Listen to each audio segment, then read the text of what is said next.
You started your career as an artist in a hospital. Yeah. Luckily, my left arm was good because I'm left-handed.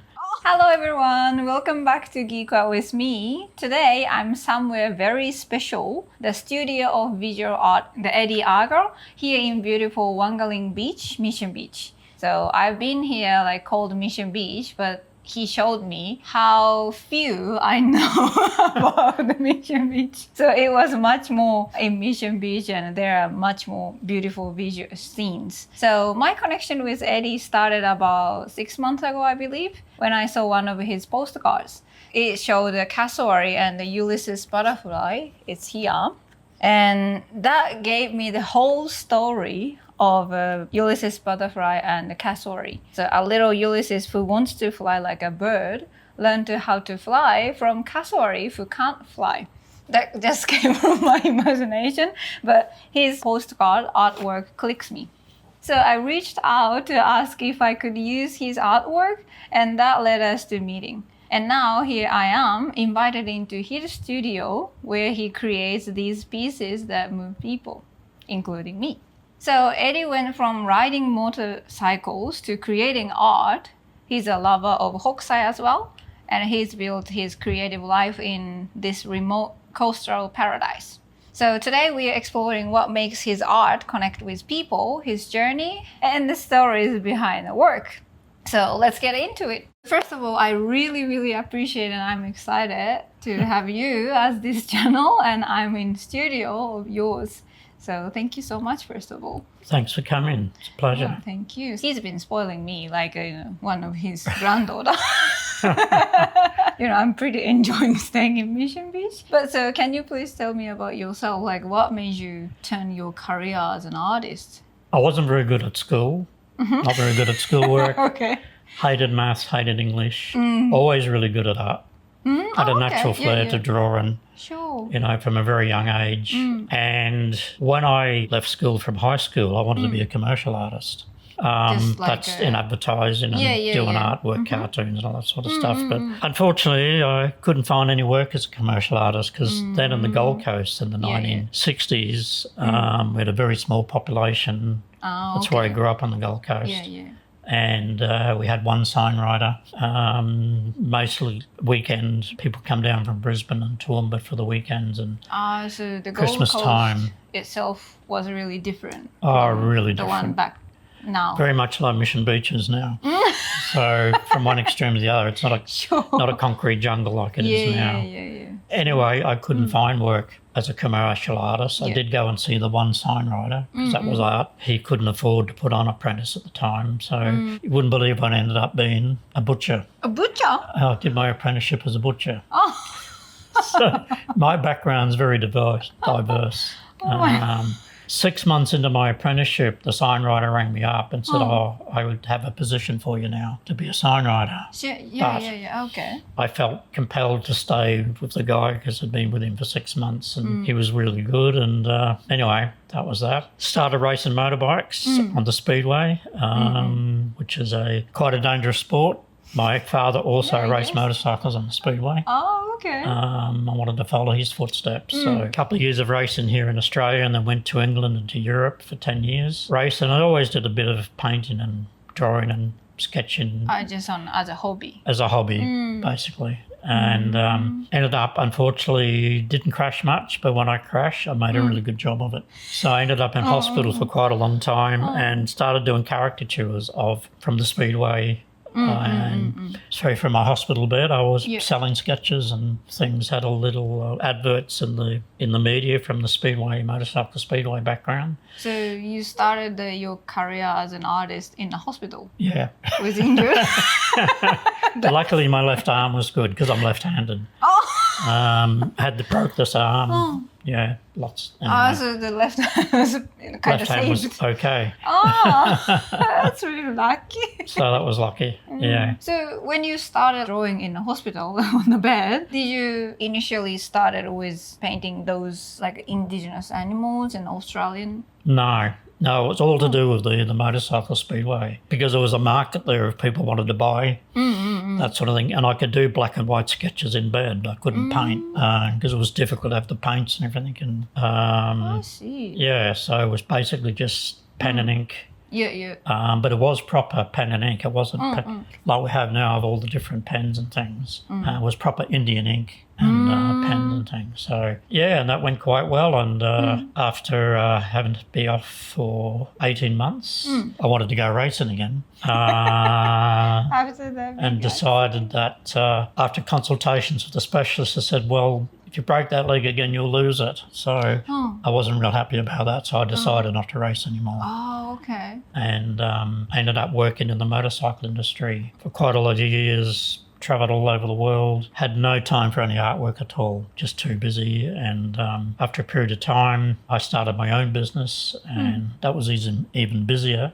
Met my now wife, Gail, and we came back to Australia after 9/11. With and we just it was really bad in the UK and Europe at that time. And decided we wanted to get out of there, and I came back and did some work, did some developments, and started painting and drawing again. So how long were you away from Australia?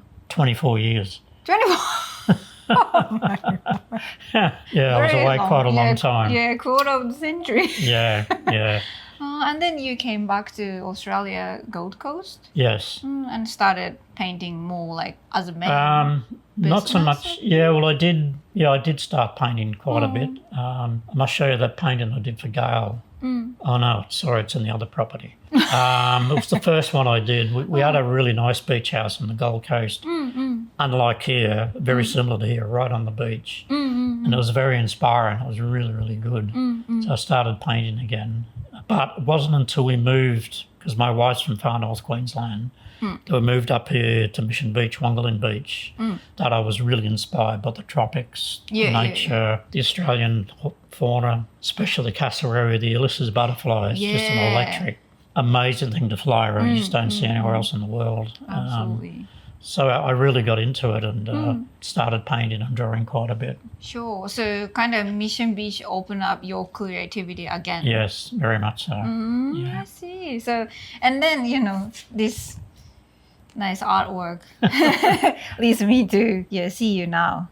That's quite interesting. Yeah. And, this blue really beautiful. And yeah, I mean, I like to do things a bit different because the helmet on the cassowary, which is a bone, I've sort of made it into like an abstract. And if you look at the painting over here, it's an abstract version of that.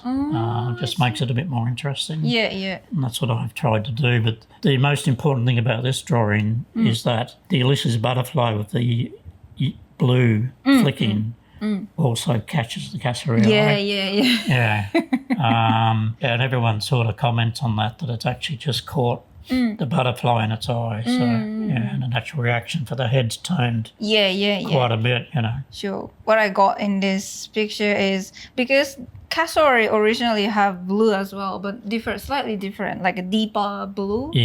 I'd say, and also red part as well. Yeah, as you can see in the painting over there. So but because this cassowary doesn't have the blue or either red, so then that clicks me a little bit because cassowary is always like a dinosaur. Yeah, very much so. Yeah, so. That overlapped what I heard from one of my friends, like Aussie friend. I was born in the wrong era. So he usually says, for some reason, I wouldn't go into it, but that phrase somehow sticks in my head. And when I see him without blue and red, he, the figure has lost his color. That clicks me. So he was in the wrong era. But the reason why I didn't colour this because I wanted to make these two parts part of it. If I'd actually did the red neck, the blue neck, and the red whatever you call them things, I forget. I don't know. But it would distract from the blue. I understand that. Unlike the painting. That made me create the whole story. All right, so as I showed, the Ulysses and cassowary is one of my favorite. So what about your favorite? I know, you created all the artwork, so it must be a hard question. But do you have any artworks that is special to you? I really like some of the ones that I did in England with the old sepia ink. The classic shots, especially up the slightly north of England. brownish ink. Yeah, the sepia colour up in the Yorkshire Dales in the north of England is very different to Australia. It's like chalk and cheese. It's very cold, windy, wet, but not the type of tropical wet we have up here. And I was really inspired by the Yorkshire Dales. And I did quite a lot of work. I don't know how I found time to do it, to be honest, running my own business and running someone else's business as well. But anyway, I just, any spare time, I just love to get the sketch pad out and start drawing. So then what about the ones in Mission Beach or tropical, something to do with tropical? Do you have any favorite one or do you love every single pieces? I think probably my favourite is the kangaroo. Oh, kangaroo, and that the one. emu. It's quite incredible because that particular painting, that's only a print of the original, which the original's 4 times that size. And I had it on display in Cairns in an exhibition. And when I had the opening night, one of my nephews came up and said, "Oh, how come you're asking X amount of dollars for that painting? How long did it take you to paint?" And I said, "Oh, 4 hours." 4 hours? And he said, "How can you ask that amount of money for something that only took 4 hours?" But I said, "But that one took me 10 hours. So, but I particularly like that because so many people, when they look at it, especially in the eyes, and I donated one of those to a hospital on the Gold Coast, and one of the nurses came up and said, "Can you take that painting away?" I said, "Why?" "Because it's following me." The eyes kept following me. Oh, okay. Because the eyes are just so intense. They feel like being stared or something. Stared at, yeah. And I really specialise in a lot of my paintings, the cassowary, but the eyes are really, really important. I love the eyes in this cassowary too. Yeah, I mean, that has to be probably my near favourite because I like doing the black and white, the sketching. Original. So I'm going to do more black and white. So we're looking forward to your gallery on the website. Yeah, it'd be good. You'll be so helpful to get me back on track with that because I'm hopeless on the computer. But I was inspired by Hokusai. Hokusai Katsushika, the Japanese artist. Yeah, really liked. He's so loved all over the world. I didn't know that. Yeah, but the bags or t-shirts. Yeah, well, we went to Japan a few years ago, and it was on my mission to go to the Hokusai galleries. Oh wow! And where he grew up and where his original work and all his block works on display. But I was a little bit dismayed at the amount of how popular it had become commercially. Like kind of got into the pop culture too much. Yeah, and it just sort of not like an artist, like authentic. Yeah, well, here in Australia, we don't have that, so it was very unique. But when I went over there, I was a bit. But it was really great going out to the little villages and to see where he was from and where he worked, and that it was absolutely really inspiring. A lot of the black and white, because it's all the block colours. It's inspiration for doing this type of work with the cassowary. Yeah. And those black and whites really. He has so much movement in the simplicity of his work. Funny, simple simplicity is very difficult to do. The simpler it is, sometimes the better it is.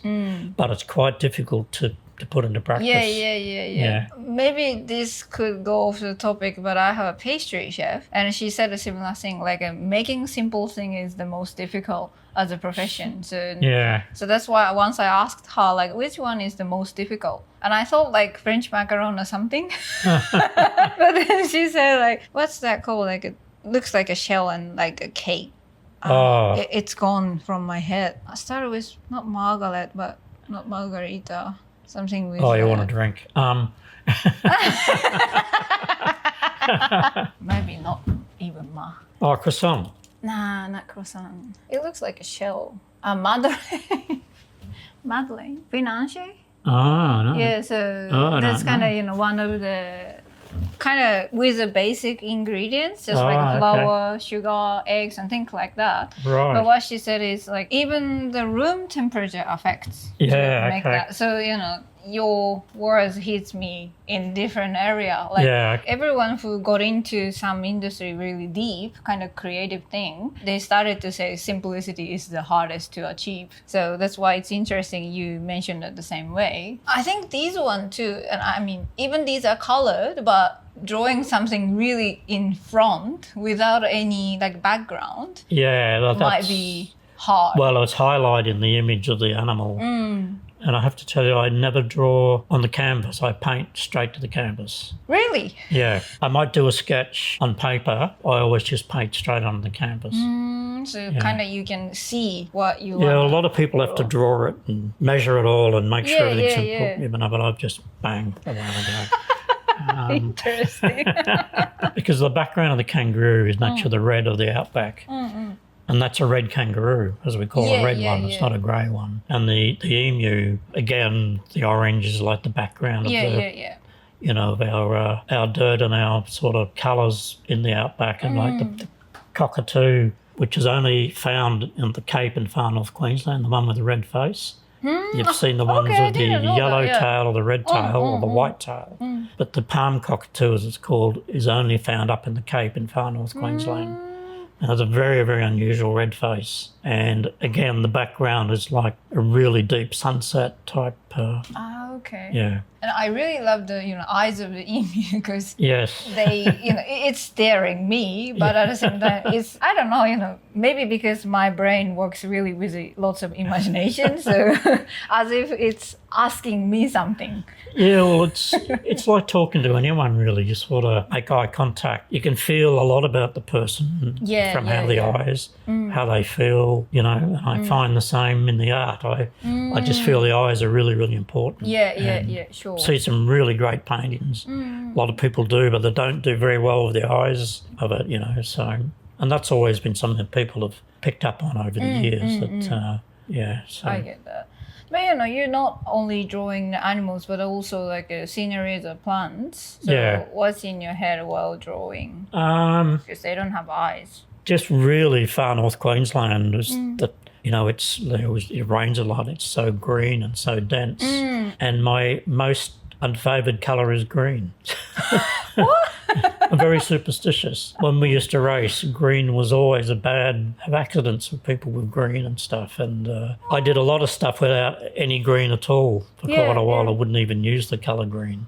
I know it's crazy, but like the licuala palms and that we have here in far North Queensland, and going up into the tropical rainforest, it's just like we have the reds. We have the lipstick palms that you see in Cairns with the red stems and the green foliage. It's just so different to anywhere else in the world, really. It's just really stands out and it's striking. And that's where I get the like of, doing like the bromeliads here, heliconia, with the red and the really vibrant green sort of background. Yeah, it sort of inspires me, the colours.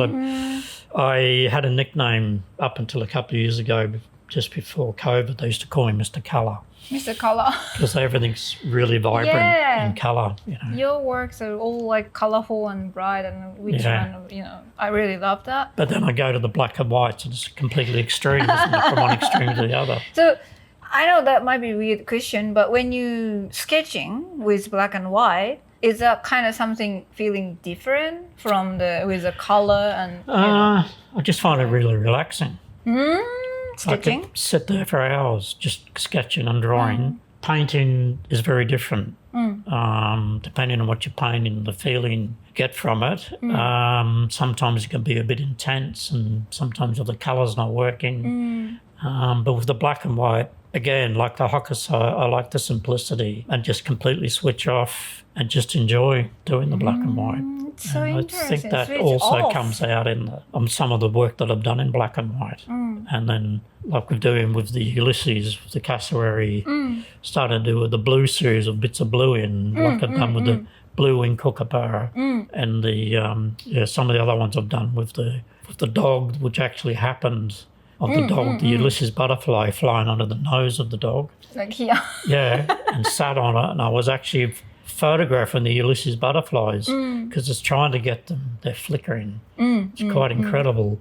And no sooner I was there that one of them just landed on the dog's nose. And I took some photos of it, and I've ended up doing that. It's like a blessing. That drawing. Yeah, say hello. And someone said you must put a story behind that. Not very good at coming up with the stories. I've got to come up with a story to go Might with. Might be my role. Well, exactly. I see. Where is it?